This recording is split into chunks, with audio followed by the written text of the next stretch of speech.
নিখোঁজের ১৭ বছর পর বাড়ি ফিরলেন দিনাজপুরের সাদেকুল ইসলাম। তাকে কাছে পেয়ে আবেগ আপ্লুত হয়ে পড়েন স্বজনরা।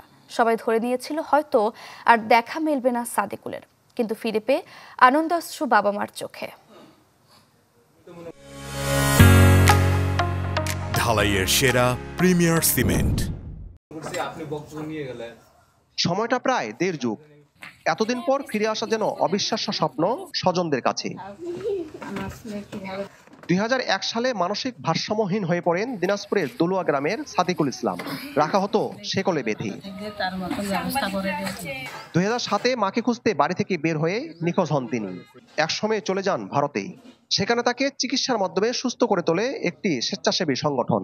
অবশেষে চলতি বছর ২৪ ডিসেম্বর ২ দেশের সরকারি প্রচেষ্টায় বেনাপোল স্থলবন্দর দিয়ে বাংলাদেশে আসেন সাদেকুল।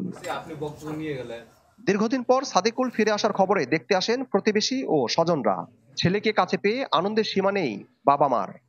এতদিন পর আমার ছেলে আমার বুকে আইছে, আমার অনেক ভালো লাগছে, শেষ নাই। আমরা সবাই আশা ছাড়া দিয়েছি, কিন্তু আমার মা খুব আল্লাহর কাছে কাঁদছে, দোয়া করছে ভাইয়ের জন্য। আমাদের ভাই আসার পর পাড়া প্রতিবেশী সবাইকে চিনতে পারতেছে।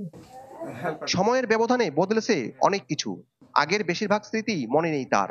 বাবা মাকে পেয়েছি, বাবা মাকে চলছি ফিরছি, ভালো আছি, এখন খুব আনন্দিত। বেনাপোল থেকে নিয়ে আসা হয়েছে বাসায়, নিয়ে আসে অনেক লোকজন আসছে, অনেক কথাবার্তা বললাম, যাক খুব সুন্দর লাগলো, ভালো লাগলো।